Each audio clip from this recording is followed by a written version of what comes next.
Alhamdulillahilladzi an'ama 'alaina bi ni'matil iman wal islam. Asyhadu an la ilaha illallah wa asyhadu anna Muhammadan 'abduhu wa rasuluhu allazi la nabiyya ba'dahu. Amma ba'd. Puji dan syukur pertama kita sampaikan kepada Allah Subhanahu wa taala. Alhamdulillah dalam kasana pertama di tahun 2025.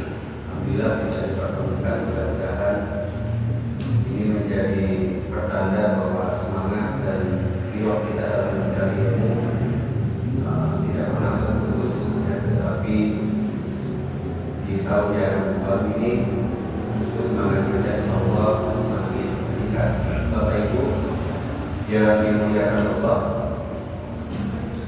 pada kesempatan malam ini kita akan coba bersama-sama mengkaji, mempelajari, menelaah beberapa hadis yang tercatat di dalam kitab Sahih Imam Al-Bukhari. Ini kalau lihat babnya, bab permulaan wahid. Di awal itu dengan hadis yang pertama, mudah-mudahan bisa dilihat di layar pemilihan ini. Bismillahirrahmanirrahim. Hadatsana Umayyah bin Abdullah bin Zubair menceritakan kepada kami. Umayyah Abdullah bin Zubair menceritakan kepada kami Umayyah bin Zubair. Di kami di sini bertakrif hadis ini, ya, yaitu Imam Al-Bukhari. Dia menceritakan kepada kami, maksudnya ya Imam Al-Bukhari. Siapa gurunya Imam Al-Bukhari? Di sini Umayyah Abdullah bin Zubair. Ya. Qala, dia berkata, hadatsana Sufyan, telah menceritakan kepada kami Sufyan. Jadi Sufyan ini gurunya dari Umayyah, ya. Gurunya dari Umayyah. Qala, dia berkata, maksudnya Sufyan berkata, hadatsana Yahya bin Sa'id Al-Ansari menceritakan kepada kami, kata Sufyan, Yahya bin Sa'id Al-Ansari. Jadi Yahya ini gurunya dari Sufyan. Ya. Oleh dia berkata, Yahya berkata, akhbarni, mengabarkan kepadaku, kata Yahya, Muhammad bin Ibrahim At-Taimi. Jadi gurunya Yahya ini telah mengabarkan kepada Yahya, ya, annahu, sesungguhnya ia, yaitu Muhammad bin Ibrahim At-Taimi, sami'a, telah mendengar, ya, telah mendengar Alqamah bin Waqqas Al-Laitsi, telah mendengar gurunya yaitu Alqamah bin Waqqas Al-Laitsi, ia berkata, sami'tu, aku mendengar, kata Alqamah, Umar bin Al-Khattab, Umar bin Khattab. Jadi kata Alqamah bin Waqqas Al-Laitsi, aku mendengar Umar bin Al-Khattab radhiyallahu anhu, mudah-mudahan Allah meridhoinya, alal mimbar. Di atas mimbar itu Umar bin Al-Khattab menyampaikan khutbahnya. Ketika itu Alqamah bin Waqqas Al-Laitsi, salah satu dari murid Umar atau mustaminya dari Umar. Qala, dia berkata, siapa yang berkata? Kepada Umar, ya. Qala, dia berkata, yaitu Umar, sami, kata Umar itu, sami'tu, aku mendengar Rasulullah sallallahu alaihi wasallam yaqulu, aku mendengar Rasulullah SAW bersabda. Kenapa yaqulu di sini dikatakan bersabda? Karena yang mengatakannya Rasul. Ya. Jadi kalau tadi pola udah yaqulu itu diterjemahkan berkata, karena itu manusia selain Nabi dan Rasul. Tapi kalau yaqulu di sini bersabda, innamal a'malu binniyati, sesungguhnya al-a'malu, segala amal itu binniyati, tergantung dengan niatnya. Wa innama, dan sesungguhnya likulli imri'in, bagi setiap orang, laki maupun perempuan, ya, mana tergantung dengan apa yang dia niatkan. Jadi bagi setiap orang itu tergantung dengan apa yang dia niatkan. Faman kanat hijratuhu, maka barang siapa yang hijrahnya ila dunya, untuk urusan dunia, yusibuha, yang ia ingin raihnya. Jadi barang siapa yang hijrah, pergi, pindah untuk urusan dunia yang ia ingin raih, dunia itu, atau hijrahnya itu ila ra'atin, untuk perempuan yang diruha, yang ia ingin nikahinya. Jadi ada yang hijrah itu karena urusan dunia, urusan ekonomi. Ada juga yang hijrah karena perempuan yang ingin dinikahi. Karena calonnya pindah, ya ikut pindah, ikut hijrah. Tapi hijrahnya untuk perempuan yang dia ingin nikahi. Fahijratuhu, maka hijrahnya dia ila ma hajrah, kepada apa yang dia niatkan dari hijrahnya itu. Nah, kalau Ibu sampai sana untuk terjemahnya. Baik, kita akan coba lihat redaksi hadis pertama ini dari hadis sana, kemudian sampai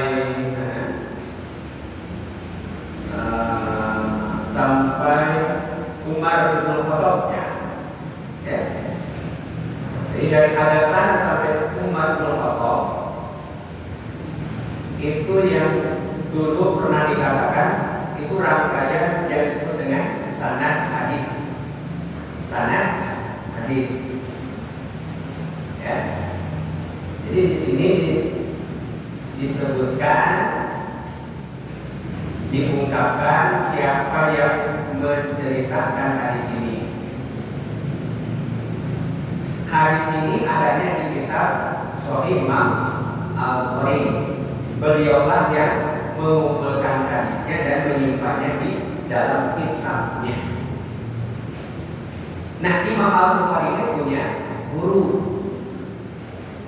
Kalau dasar ini siapa gurunya tadi?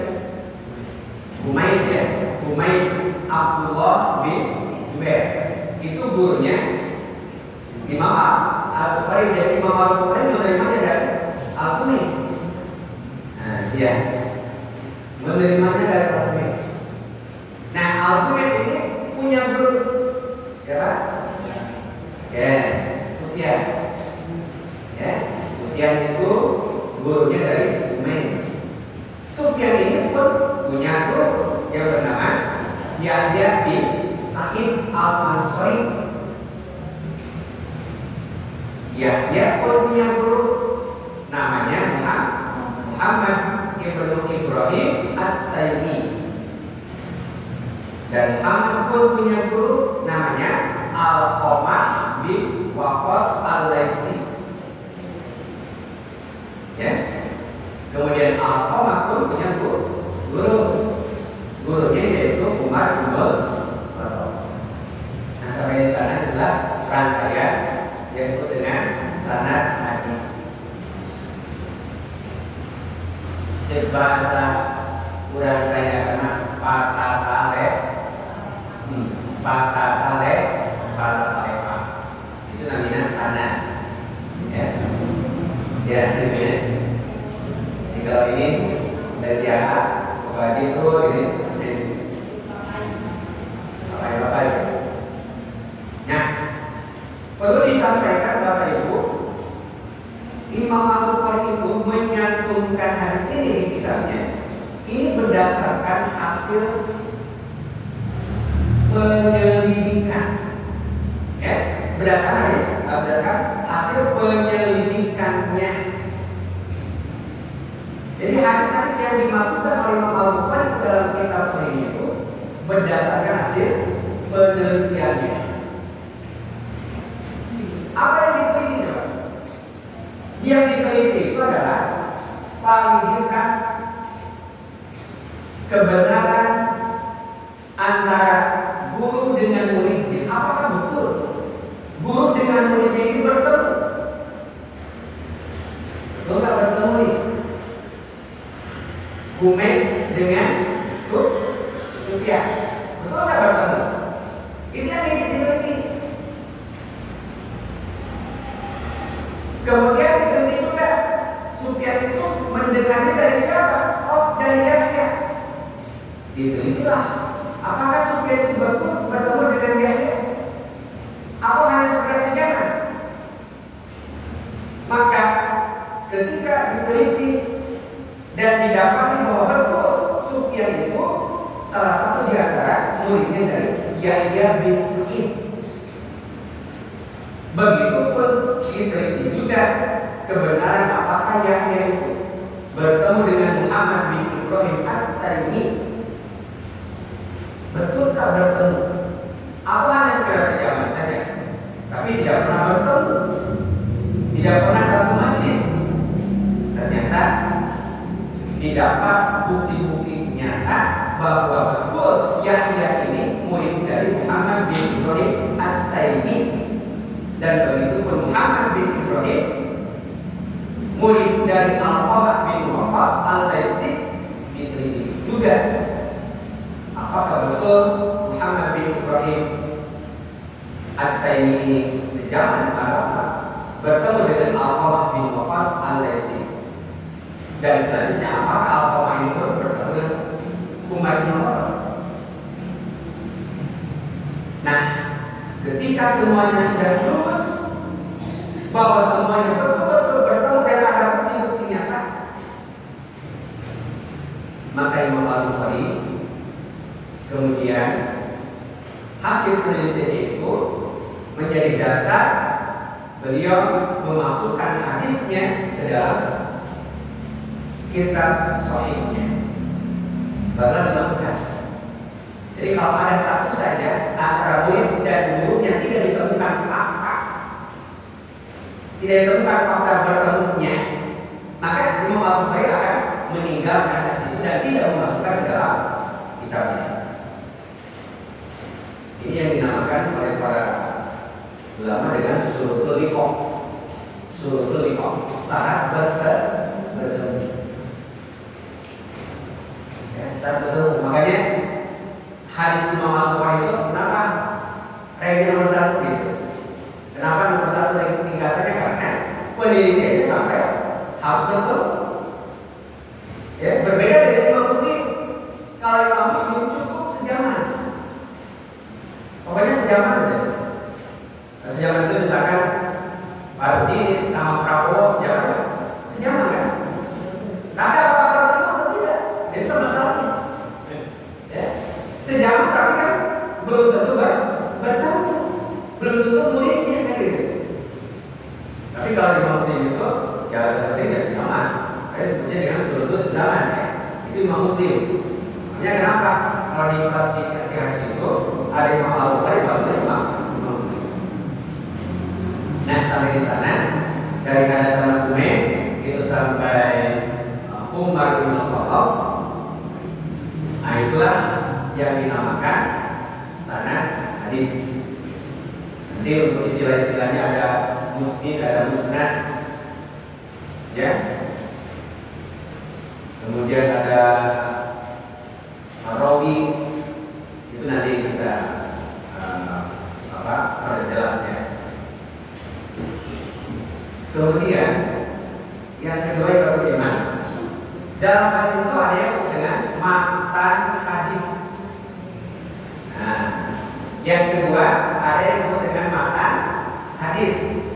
Matan hadis ini adalah cerita yang disampaikan oleh guru ke muridnya. Ceritanya itu apa? Isinya yang diceritakan itu apa? Jadi itu namanya matan hadis. Isi hadisnya apa? Hukum menerima dari Sufyan itu apa? Menerima apa? Nah, apanya itu yang diceritakan itu disebutnya dengan matan hadis. Maka matan hadis di sini dua, mulai dari innamal a'malu binniyati sampai ila ma hajar ilaih. Dari innamal a'malu ya sampai akhir. Nah, itu kan namanya matan hadis. Nah, itu kalau dari sudut istilah-istilah dalam belajar hadis ya. Kalau Al-Quran itu sanadnya tidak diceritakan ya. Jadi Al-Quran itu langsung matan. Tapi isi kan tidak dikatakan ada sanadnya. Karena Al-Quran itu mutawatir. Jadi telah sepakat Al-Quran itu disampaikan oleh orang banyak dan tidak diragukan lagi. Makanya tidak ada sanadnya. Ya, sampai ya, terkecuali beberapa kitab Al-Quran yang memakai sanad itu di zaman lampau yang dulu. Tapi kalau Al-Quran yang sudah dilengkapi dengan saka, dengan baris, dengan tanda-tanda, nah itu sudah tidak memakai sanad. Ya. Nah, kita masuk sekarang di makannya. Apa sih di hadis ini yang diceritakannya? Ini Bapak Ibu ini terkait dengan niat ya, terkait dengan niat. Nah, di sini ada pernyataan innamal a'malu binniyati. Sesungguhnya al-a'malu segala amal perbuatan itu binniyati tergantung dengan niat-niatnya.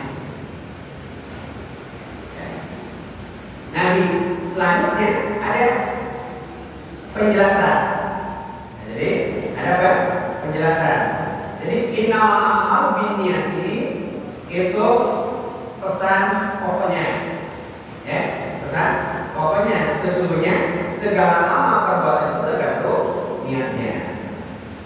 Lalu dijabarkan, dijelaskan wa innamal likulli imri'in ma nawa, dan sesungguhnya bagi setiap orang itu tergantung dengan apa yang dia niatkannya. Contohnya nih, faman kana hijratuhu illa dunya yusibuha. Barang siapa yang hijrahnya untuk urusan dunia yang ingin dia raih, yang ingin dia dapatkan. Seperti tadi ada orang yang berangkat hijrah bersama Nabi, tetapi motifnya karena ekonomi. Karena di Makkah itu ekonominya sudah dikuasai oleh orang kafir, sehingga orang-orang Muslim itu diembargo ekonominya. Ya. Maka ada orang yang kategorinya Muslim, dia juga pindah, tetapi motifnya bukan untuk lillah karena Allah, tapi dia melihat di Madinah kemungkinan ekonomi akan lebih berkembang. Pergilah dia. Bagus saja dia. Nah, kalau di Mekah susah. Karena kalau setiap orang Muslim itu sudah di embargo, namanya.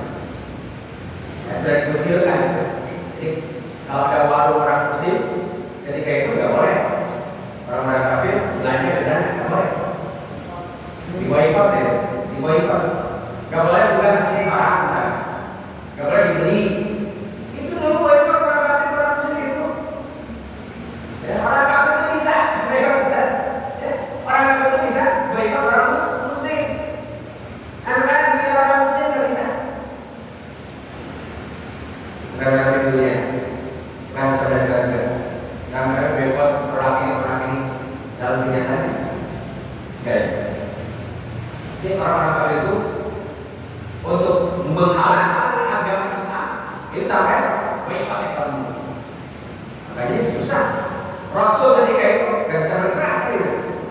Sangat sakit, sangat sulit. Termasuk para pengusaha muslim. Nah, ada yang berangkat pergi dengan Rasul ke kota Madinah, tetapi motifnya dunia usaha. Dia ingin mencari peluang usaha. Ya kalau di Mekah usahanya ya mudah-mudahan aja ke Mekah ke Madinah usahanya jalan. Ya berangkat aja. Ya. Berangkat bersama Rasul, pindah bersama Rasul ke kota Madinah, tetapi dengan niat apa? Niat usaha, ya supaya jalan usahanya. Pindah. Ada pun tadi awila imra'atin yatuha. Ada juga orang yang pindah pergi dengan Rasul, pindah tempat dari Mekah ke kota Madinah, tetapi karena perempuan yang ingin dia nikahi. Karena calonnya pindah hijrah bersama Rasul. Ini kalau tidak dikejar, bisa orang lain. Ya, kalau tidak dikejar, dia akan sama orang lain. Ya udah dikejar. Dia pindah juga, tetapi dia pindah untuk menikahi si perempuan yang dia inginkan. Pindah dia. Maka bagi hijratuhu ila ma hajara ilaihi. Maka dia hijrah, maka dia pindah dari kota Mekah ke kota Madinah ila ma hajara, kepada apa yang dia niatkan dari hijrahnya. Apa niatnya? Dunianya untuk istrinya. Lalu sampai di sanalah dia mendapati dari nilai hijrahnya. Dia dapat apa nilai hijrahnya? Dia dapat perempuan. Dapat apa dari hijrahnya? Bisa usaha. Apa dapat dari Allah? Belum tentu ada. Ya, Allah kan. Nah, begitu Bapak Ibu dalam segala hal amal perbuatan kita. Bapak Ibu kita berangkat ke Masjid Al-Iqra. Ini adalah untuk apa? Untuk mencari ilmu, ya, untuk mengharap ridho Allah. Jangan diniatkan dengan niat-niat yang lain. Nggak saya mah pengen kuis gitu, saya. Jangan. Kuis mah nggak seberapa ya. Tapi kalau ridho Allah itu ya ya. Jadi niatkan luruskan aja. Mau dapat kuis atau tidak, nggak masalah. Ya. Niatkan untuk bila karena Allah mencari ilmu itu salah satu yang diwajibkan oleh Allah Subhanahu wa taala. Berangkat bila karena Allah. Bismillahirrahmanirrahim. Tawakkaltu 'ala Allah, la haula wa la quwwata illa billah. Dengan niat untuk mencari pemuda. Ada banyak yang pemuda rajin dari jodoh. Ada? Kenyang bisa ujung itu kenyang. Tapi niatkan untuk mencari perempuan. Jadi dia akan mendapat perempuan, dia dapat perempuan. Tapi mendapatkan dari Allah belum tentu. Itu masalahnya. Ya. Jadi niatkan yang lurus. Termasuk kita berkumpul di sini untuk mencari ilmu. Niatkan karena